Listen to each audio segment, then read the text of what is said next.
Hello again, everyone. This is Don from Overedge Props, and I'm here to bring you an original render.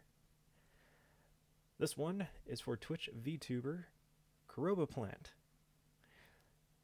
Now, for those of you that don't know, she is a willow tree variety Vtuber over on Twitch.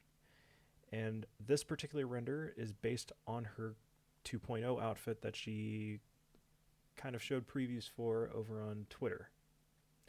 Now, how I stumbled upon the garden, as she calls it, is I was actually in another stream, and that streamer decided to raid her stream, and I stuck around for the entire thing. She was very upbeat, and she was interactive with the chat, and she was very, very kind to all the newcomers that were there. And through watching many more of her streams, I've actually discovered some new games that I would like to try out myself in the future. So hopefully, if my internet ever gets upgraded, I could finally do that. But this particular render, I actually did a practice run for it prior to doing the render that you see now. The reason for that was, since it was an original idea of mine, I wanted to kind of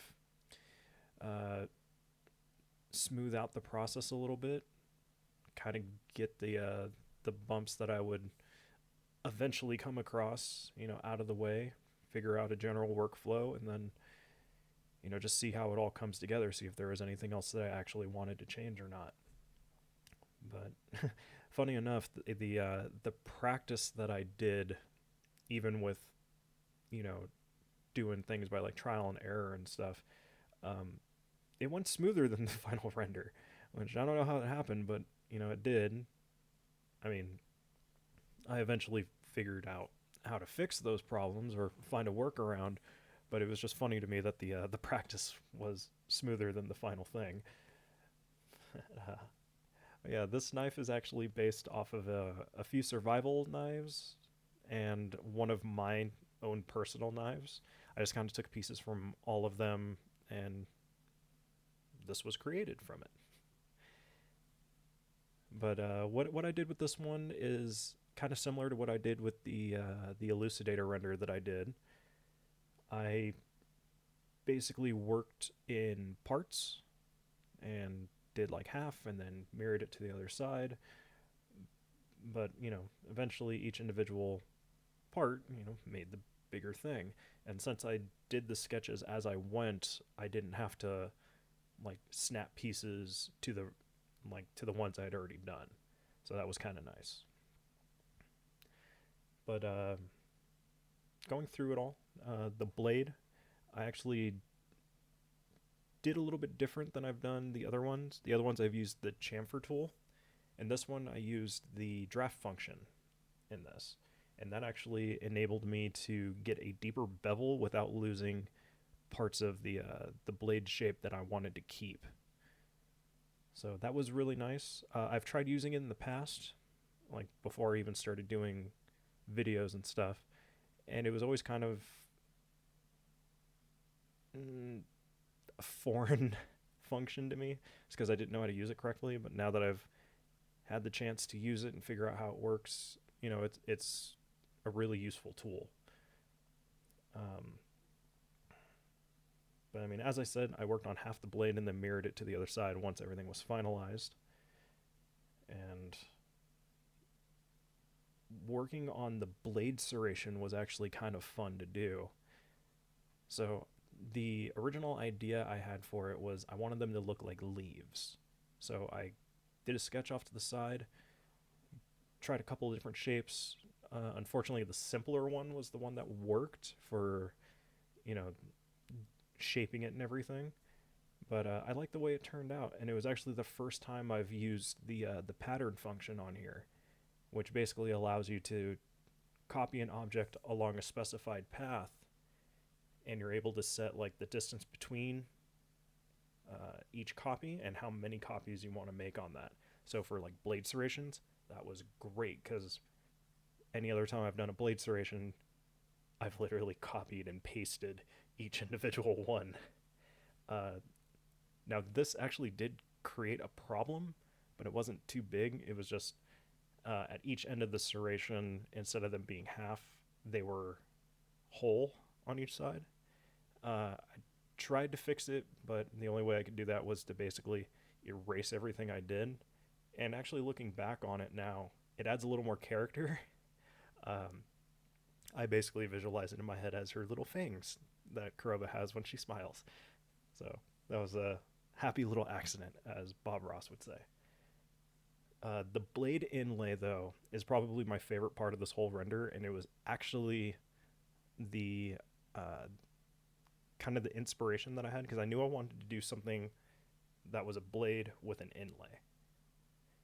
And as Kuroba was kind of showing bits and pieces of her 2.0 outfit, I was just like, maybe a sword,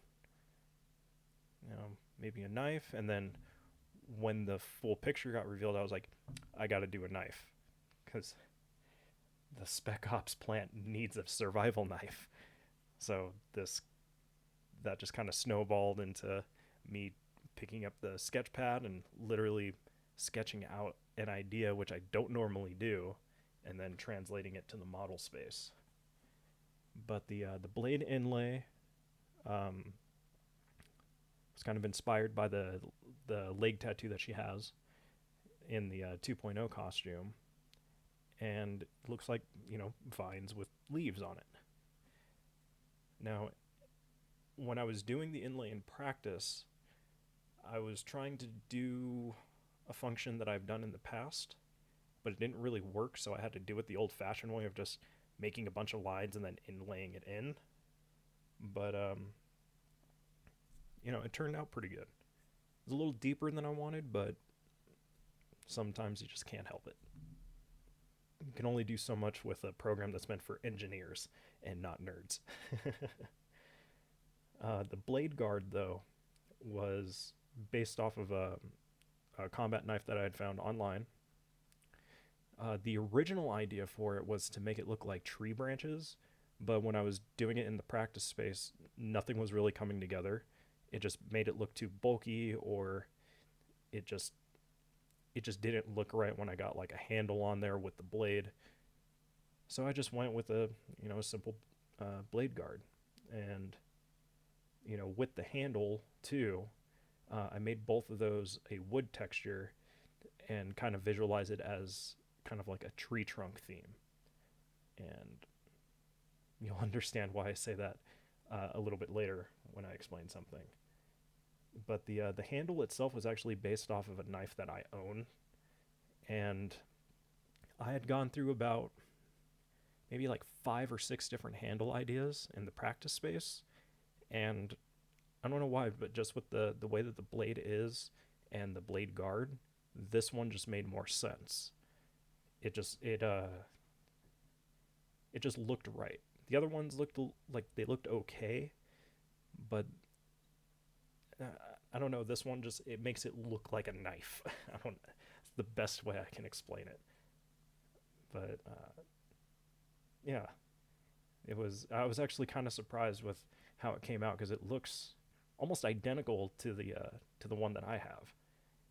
So that was pretty cool. The coloring part of it, though, I really wanted to go with like a forest theme. So as I said, I used a wood texture for the blade guard. I used 2 different wood textures for the handle, and then I used gold in between the guard and the bottom of the handle, just to kind of break up the color a little bit, so it didn't just look like one giant piece of wood. The blade, though, I used for the actual blade portion of it, I used that mirror texture that I love, stained it black, and then for the rest of the blade, I did a black metallic flake paint, just because it looked a little bit flatter or matte, and kind of gave a nice contrast to it. And also the black helped the inlay pop out, since I did those in 2 different colors of green. So when you pan back, you can those really like kind of pop out at you, and it's really cool. Now for the blade serration, I had an idea when I was actually sketching it. Since they're leaves, I wanted them to basically be like they're changing seasons. So I actually created some custom colors in the model space. Um, and I did get a little lost and confused when I was coloring them, but I think I got a really good gradient to go with it. And I really like the way it turned out. Like that was probably next to the inlay, that would be my next favorite part because I really did um, do a lot in the practice space to make sure that that came out pretty well. Now the last thing that I did, which was an afterthought, and why I think that the handle and the guard are like a tree trunk, is I engraved some text into it because people like to do that. So I put Willows weep for the fallen on the faces of the handle, and then on the back of the handle where it rounds off, I put KP for her initials. And I did those in Old English just because I like the way that Old English looks. All the other ones just look a little too blocky, and Fusion really limits you on what fonts you can upload into it. But I really miss doing these themed renders, and I did a few of them, and I kind of took a break so that way I wouldn't get burnt out. But I really did kind of miss doing this because it really lets me kind of just get my creative process going. There's nothing really to go off of. It's all on me. But all the images of Kuroba were used with her permission, and I thank her from the bottom of my heart for that, and for the fact that she let me keep what the render was a surprise when she asked me about, why are you using my photos? But yeah, it was very enjoyable to bring this idea to life, and I hope that she likes it along with all of you. But please, after watching this, please go give her a follow over on Twitch and on her Twitter too. Like I said, she's really cool. I have a lot of fun in her streams. I will link both those things down below in the description. Also, please like and comment on this video.